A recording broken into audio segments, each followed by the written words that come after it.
If you want to make your bad time sweet, go ahead and head over to the Sugar Shack collection. Link down below in the description box where you can get a discount on your purchase. Hey everybody, what's up? It's your girl Bondy Blue and I am back for another This Is Us episode. You guys, this episode was all about Jack and his time in Vietnam, because last episode we realized that we had never even discussed it. We don't know anything about what happened at Vietnam. So the episode starts off with just that. Jack is in the middle of warfare. He's going through the trees in the swamp with his platoon, and one of the homeboys named Donnie, and I believe that that's the gentleman in the wheelchair that Kevin is going to reach out to, and we're probably going to see him on the show eventually, see him actually interact with Kevin, because we saw him in his wheelchair when he received the email from Kevin asking about their time in Vietnam. So I think this is that guy. This is also the guy that I think Jack was closest to in his platoon, because they were going through and shit was blowing up, and Donnie's foot got blown off. And, they hurry up and grab him, and they're yelling for the medic, and he's like, give me my foot, give me my foot. And I'm like, I don't know what you're going to do with the foot, sir. The foot is off. I don't know. I didn't know if they could, reattach shit like that back in the day. Could they reattach a whole foot and it work out? Y'all let me know down in the comments. I don't know. But he wanted that damn shoe. And Jack held him. And when it was time for them to get him...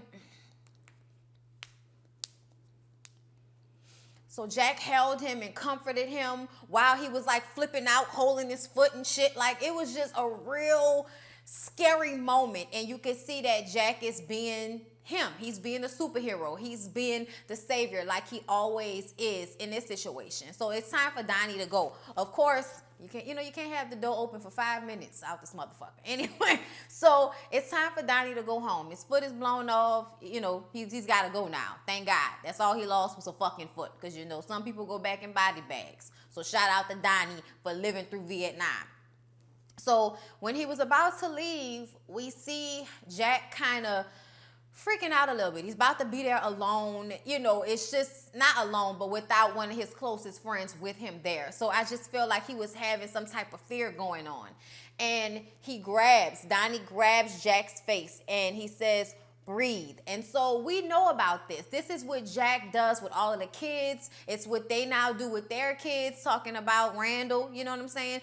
Breathe, like to get everybody to calm down and just center themselves and be present in the moment and stop freaking out, okay? So now we know where he gets that from. That was his friend. They were really close like that. And I think it's funny that they never got together after the fact, right? Like, doesn't it seem like maybe they never got together after the fact, since nobody really knew about his time in Vietnam, nobody knew about his friends? So, Jack gets transferred to the Ville, okay? And it's kind of like a little village off of the water, and it's mostly women and children, because the men are either fighting for the Viet Cong. I'm not exactly sure what that means, because I forgot. Okay, I learned about Vietnam a very long time ago, so I'm not really sure on everything about it. I just know that nobody liked the war. It was fucked up. A lot of people died. That's when we got the influx of Vietnamese people here in America. There are a lot of them, especially here in New Orleans. So yeah, like, I'm familiar in that part of it, but I'm not sure, who was fighting who and all of this shit here. All right, so my bad. Y'all Google that shit if y'all really want the information on that. You know what I'm saying? But anyway, he's in this new village. It's supposed to be like a cushy job. They just have to take care of protect the people that's there in the village and keep shit from popping off, basically. Like, that's really all it is. And they also have this fence that they're constantly having to rewire. But it looks fucked up, because to me, it looks like y'all took over somebody's fucking village and then got the nerve to treat them like shit. Like, one of the guys, I think his name might have been Patrick or something like that. I forgot what his name was. But one of the guys in his platoon was kind of an asshole. And, they act like they walk around like it's theirs. It is theirs, dude. What are you talking about? Like, the way he was acting towards the locals, it was just very disrespectful and reminds me about why I don't like tourists all that much. Anyway, his superior comes into town, and his superior is looking around, feeling like his men are lazy. They're not doing their jobs. Jack just got a whole keg of beer to motivate these dudes to do their jobs out here. So it's just looking real lackluster as far as, you know, his sergeant is concerned. I think that's what he was. Sergeant, captain, I'm not sure. I don't know. Sorry, y'all. That's not my life, all right? Either way, he's not liking what he's seeing, and Jack asked him, can he go to his brother's location? He wants to see his brother. He's worried about his brother. And the guy is like, bro, if I let you go, I'm going to be short a man. We already down somebody. Like, no, I cannot let you go, especially when your shit not in order. So then he walks around and he kind of sees the guys over there fixing the fence. This guy's over here patrolling. This guy's over there cleaning his guns and shit. So they doing what they supposed to be doing. So he turns around and he tells him he'll cover for him. And Jack sets off to go and find his brother. Then we got to see how he got there. How did Jack get into the war, right? So we're back in America. We see Jack's mom receiving a letter from his brother Nicky. And his brother Nicky is basically writing home a suicide letter. He's saying that he just got, Article 15 for being a danger to him and his fellow soldiers. And he says that he knows he won't make it alive, but he's not dying on their terms. And then we kind of see somebody taking pills. So it seems that Nicky might have killed himself. We're not too sure about that yet. But whatever was in that letter made Jack feel like he wanted to enter into the military just so he could be there to watch over his brother. That is insane. And because Jack is older, we want to know, why is it that Jack isn't in the military right now? Well, it's because Jack has irregular heartbeat, which made him not a candidate to be in the war. So he goes to his doctor and he tells him that he wants to go. He says, all right, if you really want to go, do some push-ups right before you go in. It'll balance out your heartbeat. Therefore, they won't really know, and they won't do any digging because they don't care. They'll be so happy to just have somebody actually volunteering for this fucked up war, okay? Because at the time, nobody was down for this war, all right?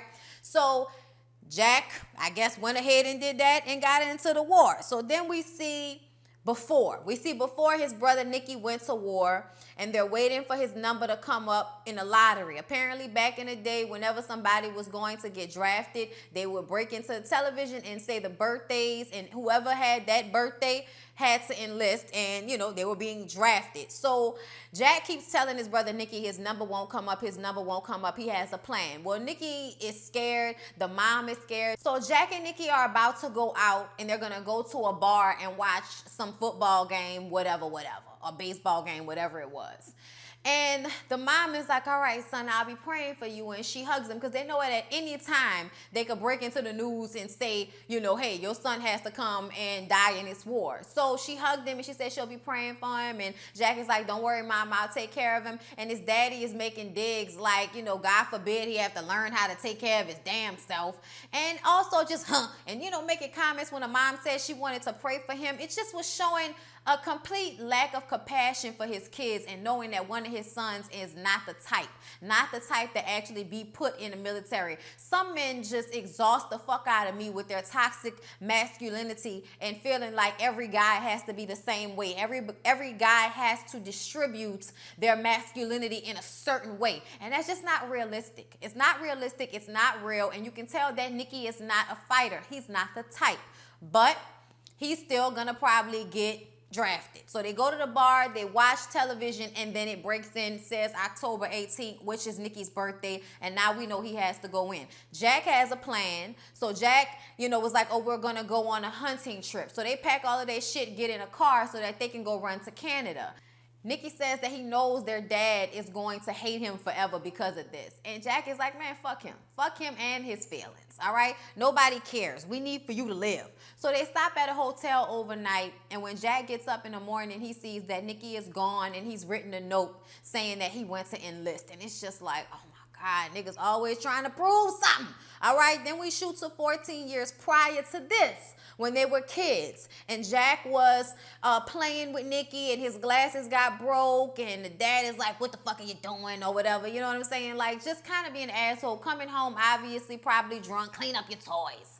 You know, meanwhile, he has to be the comforter to his little brother. He has to tell him that everything is going to be okay. So we see the role of Jack being a bigger brother to Nicky. So after the dad came in telling them to pick up their toys, later on that night, Nikki hears their parents fighting. So he thinks he's about to be Superman, right? His brother keeps telling him that he's Superman just as Clark Kent. You know, he's just the Superman undercover. Like, just telling him that he really can be the Superman that he thinks Jack is. He's just trying to encourage his little brother. So once he's told him that, the parents are arguing. Nikki gets up and goes in there and tells his dad, leave my mom alone. And he walks up on him like he's about to hit him. And then here comes Jack standing in front of him, looking at his dad like, really, dude? You know what I'm saying? Like, looking at him like he's ready to take the hit for his little brother. And in that moment, I think the dad felt proud, but, you know, at the same time, he's pissed off and he's drunk and he's irate. So he just says, you three of y'all deserve each other. And he drunkenly goes off into the bedroom, I'm guessing, to pass the fuck out. The mom hugs them after the dad goes into the back, and she feels how fast Jack's heart is beating. And he's like, it always beats like that. So I'm guessing he had this heart condition, you know, starting from this point in his life. And this is probably when we figure it out. And it's like, yeah, thanks for letting me grow up in an abusive household. Now I got fucking heart issues, mom. Appreciate ya. Okay, look. Then we go 7 years before that. And we see the mama going to the hospital to have Mickey, and the dad is being so positive and so supportive. And when she goes into the room, the nurse is telling her about how 18 is her lucky number. And it's like, yeah, apparently not, ma'am. Apparently not. Okay. Out in the waiting room, because, you know, back in the day, the dads couldn't be in the rooms when women had their babies. So he's in the waiting room with Jack, and his dad comes in. His dad is obviously drunk. They obviously have some type of contention, but you can tell that Stanley, Jack's dad, really wants to support his dad. You can just kind of tell he's walking on eggshells. He wants his dad's approval. You can just see that. And his dad offers him a drink, and he's like, come on, Dad, you know I don't drink. So now we understand that it seems whenever Stanley, Jack's dad, started to drink, he became his father, which was seemingly abusive and mean. Even though his dad was there to support him, you could still tell that their relationship wasn't great and that Stanley had some fear of his father. So they have the baby, and he goes and picks up Jack and shows him his little brother, Nicky, and tells him that's your little brother. Your only job is to take care of your little brother. And that's when we see Jack roll up to his brother's base, and he says, hey, Nikki, and Nikki turns around. He's got all his hair cut off because we saw him throughout the episode with this really long hippie hair, so you can just tell what his vibe was. And now you can see that something has disturbed his spirit, y'all. This episode was good. I was amazed how quick I was able to get through this review, so to speak, but this was a glimpse into letting us know how Jack became the person that he was, how he always had to be the savior. He had to be the savior because his mom wasn't there to protect him. Then he had his little brother that he had to protect. And at some point during the episode, the mom says to them that, you know, your dad wasn't always like this. I'm so sorry he wasn't always like this. And then when we get to see him as this younger man being so excited about his children, being so loving and affectionate to his son, like seeing that as opposed to the persona and the dad that we've seen this whole time, being abusive, being mean, you know, just knocking shit out of his wife's hands, you know, just being nasty for no reason, y'all. I just felt like it was so crazy and so sad. And the whole thing about this show, and what I think makes it so beautiful, is its ability to show you how life's choices that we make affect us, affect our children, and affect their children. Everything that you do, how you present yourself to the world, the things that you won't let go, the anger you hold on to, the bottle you decide to pick up when you know that it's in your family to be a bad drunk. You know, like just making those decisions and how that changes everybody's life. Like, I feel like this thing that we saw about Jack, about his need to be the savior, about his dad instilling that in him to take care of his big brother, that's his only job, was to take care of him. Jack was consistently running in front of bullets to save people. And that's what he did, and that's what ultimately ended his life. He did not have to run back into that house, but he ran back into that house to get Kate's tape because he wanted to make sure that she knew she was great. And then she spends the rest of her fucking life, you know, up until now, not feeling that way. So he was always jumping in front of bullets for people, never realizing that he could not save them.